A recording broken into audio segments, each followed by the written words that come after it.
What's up friends? Welcome back to my vlog for another G-Shock tutorial video. So for today's, I'm going to unboxing and reviewing the model of DW-6900SK1DR. This watch is a transparent and metallic colors. The look 80s with today's fashion. Okay guys, let's get started guys. Okay, let's open now.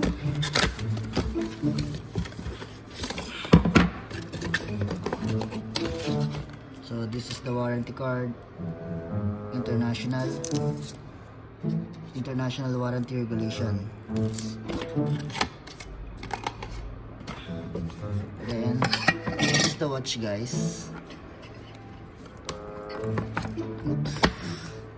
So this is manual book module number 3232 guys. This is the manual book.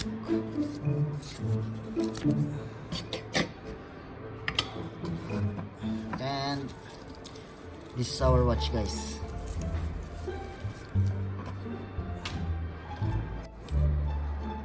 The design of the watch itself is unique.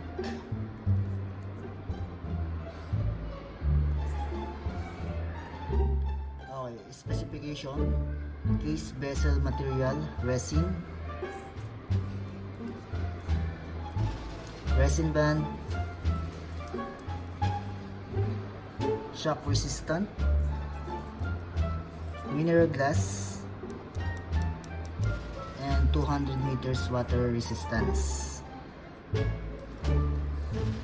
Size of case 53.2 the diameter. The screen is 50. Thickness guys 16.3 millimeters. Total weight 67 grams. So other features you can see on your screen.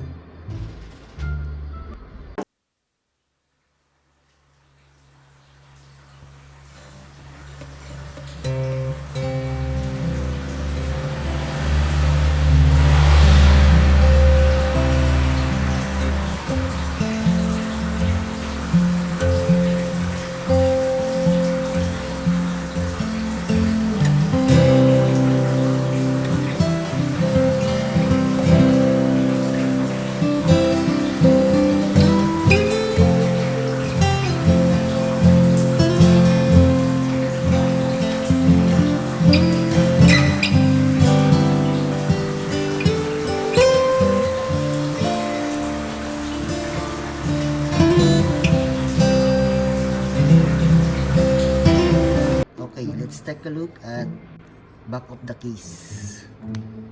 So here you can see here the 3230, the case number.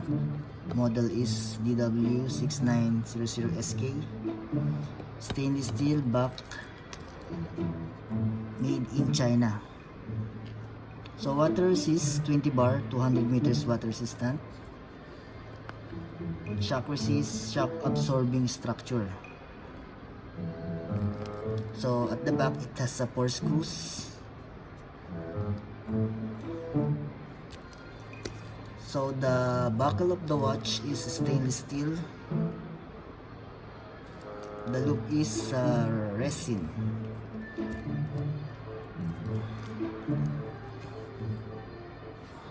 And now this is the front of the watch. On the screen it has 3 circle up, so that is seconds. So on the screen it has date, months and day. So day, months and date. Regular timekeeping, hour, minute and seconds. It has 5 buttons. From my left side, adjust and mode. So from my right side, split, reset and start, stop. So this is the light button or log off G-Shock. Okay, we're going to adjusting the time. Press hold. Now it's blinking the seconds. So press mode for going to our hour. So for example, 9 p.m. 9:50. Mode for minutes. So here 51. Mode again for year 2021. 21 for the months October 10 and the date. Okay, and then press one time adjust. So that is for adjusting the time. So mode button, it has alarm, timer, stopwatch, and normal timekeeping. So alarm, same adjusting the time. Press hold this one, and then mode, forward button, and then adjust. Same for adjusting the time. Also the timer, guys, same. So stopwatch, this is start button, stop, and reset. Reset. So normal timekeeping, guys. So this is reset button, and this is start button. So this is the light. Okay, so date release of this watch last April 2019. Okay, the price of the watch in dollars is $150. In Kuwait money, 45 Kuwait dinar. Philippine money is 7,515, guys. Okay. Okay, I want to try this on my wrist.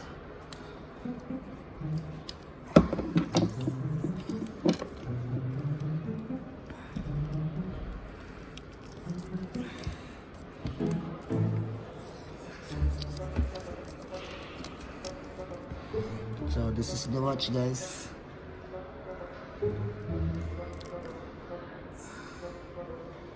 Illuminator.